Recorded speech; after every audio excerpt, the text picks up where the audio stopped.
Story recapped here. Today, I'm going to explain a horror film called Devil's Gate. Spoilers ahead. Watch out and take care.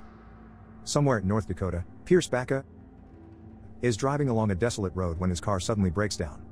He tries to call for help using his cell phone, but the device wouldn't turn on. Having no other options, Pierce approaches an old farm nearby and steps through the gate despite the no trespassing sign. He knocks on the door and asks for help, but no one answers, so he looks around for any signs of the owner. Soon, he hears a man yelling at someone in the basement, so he looks through the window.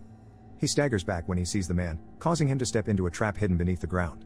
He manages to break free from the trap, but as he walks away, he gets caught in another device that kills him almost instantly. Days later, FBI agent Daria Francis arrives in a town called Devil's Gate to investigate the disappearance of a woman and her son. Deputy Conrad Colt Salter fetches her from the airport and takes her to the police station to meet Sheriff Gruenwell. At the farm, Jackson Pritchard discovers Pierce's dead body in the booby trap, so he wraps it in a white sheet and buries it. The sheriff soon arrives at the station and introduces himself to Agent Francis. As soon as they enter the sheriff's office, Gruenwell gives Francis the files for the case of Maria Pritchard and her son, Jonah. Francis says she wants to talk to Maria's husband, Jackson, but Gruenwell says he and Colt already went to the farm 3 days ago and found nothing suspicious. Francis finds it odd that Jackson didn't report that his wife and son were missing. Gruenwell explains that Maria and Jonah were on their way to visit Maria's sister, Teresa. So Teresa was the first one to notice that her sister and nephew were missing. Gruenwell notes that Jackson has a temper, but he assures Francis that he's not the type to kill his wife and son. The FBI agent argues that domestic partners tend to be the perpetrators in almost half the cases of murdered women. Gruenwell believes that it's more likely that Maria got tired of Jackson and ran off with her son, but Francis thinks that it's suspicious that Maria didn't inform her sister. Gruenwell gets irritated by Francis's lack of confidence in the local police department's ability to investigate the case properly. So he points out that Francis herself had failures of her own when she was assigned to find a girl named Breland. Francis defends herself, saying she found the girl despite how the case turned out. The sheriff asks Colt to take Francis to Teresa's house so she can ask her questions directly. On the way, Colt asks Francis what happened to the Breland case. Francis tells him that she was assigned to find 17-year-old Tanya Breland about a year ago. After months of searching, Francis found her at a homeless shelter run by an Islamist group in St. Paul, but Breland didn't want to go home. Psych evaluation indicated that she is normal and there were no traces of drugs in her system. Despite Breland's objections, Francis still took her home. A few days later, Breland went to Francis' office and took her own life by stabbing herself in the neck with a shard of glass. Francis regrets that she was more focused on solving the case than making sure that Breland is safe. When they reach Teresa's house, Francis asks Teresa if Maria and Jonah visit her regularly. She says that their visits are not regular, but they stop by when they felt like they needed to get away from the farm. Teresa notes that Maria is often stressed because the farm has not been earning money for a while, and the house has been falling apart. When Francis asks Teresa whether Jackson could be one of the reasons that Maria is stressed, Teresa notes that Jackson has been in the county lockup more than once. Colt points out that he was there for public intoxication and simple assault. Teresa explains that Jackson has become very short-tempered in the last few years. One night, Jackson locked up Jonah in his room overnight for spilling some paint on the porch. Jackson wouldn't let the boy eat or even go to the bathroom. Maria was furious because she considers Jonah a miracle after experiencing multiple miscarriages. Jackson, a deeply religious man, believes that Jonah was a reward from God for their faithfulness. Teresa reveals Jonah liked to stay at her house because there's a playground nearby. She also made a little room for the boy in the closet because it made him feel safer to sleep there. When Francis takes a look at the room, she finds Jonah's sketchbook full of his scribblings.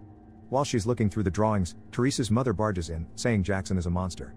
She warns Francis that the souls of Jonah and Maria would never rest if they die on the farm.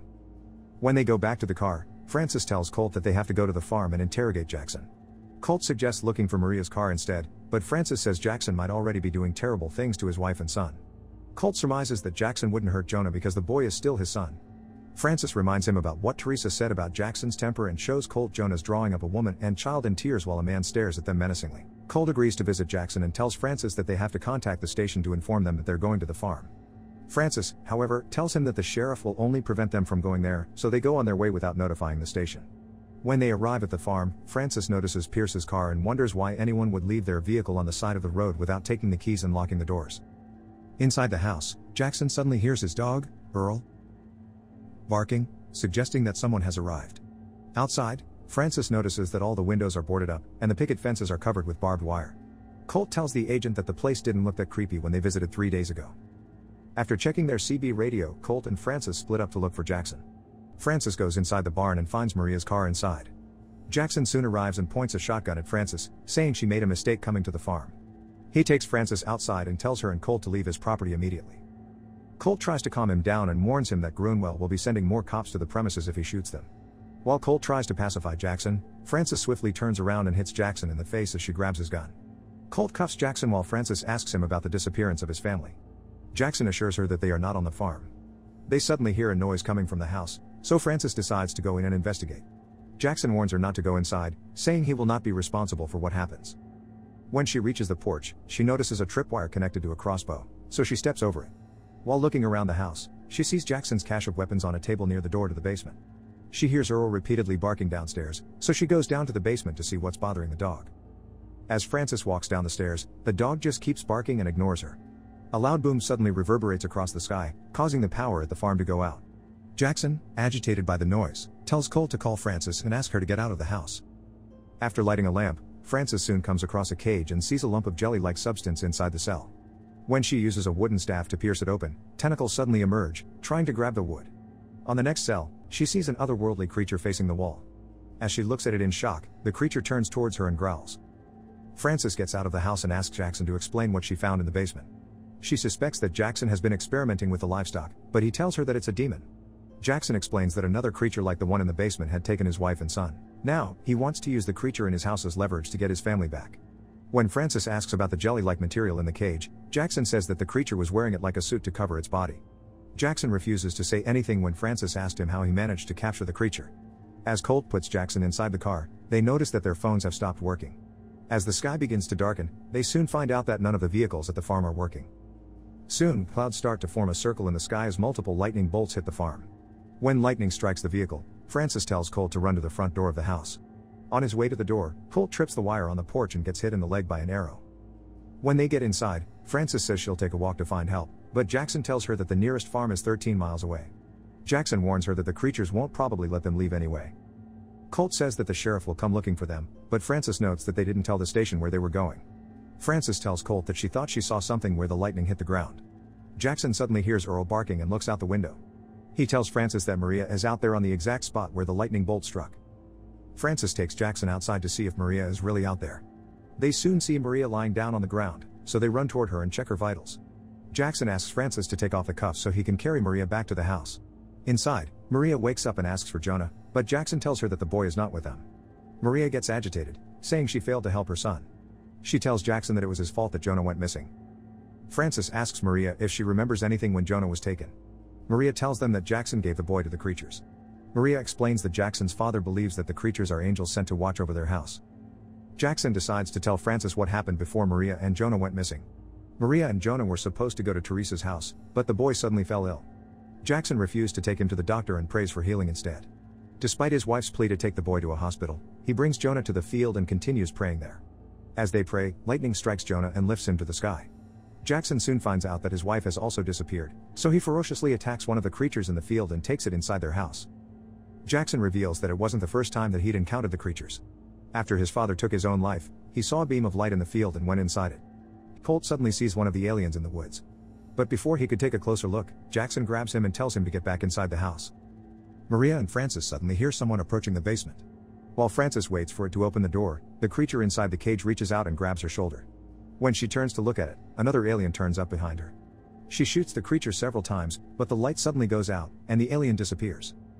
Jackson surmises that the creatures probably won't leave them alone, so he asks Francis to let him retrieve his shotgun and look for his dog. As Jackson calls out to Earl, Colt suddenly feels something dripping down on his head. When he looks up, he sees the dog lying lifeless on the roof.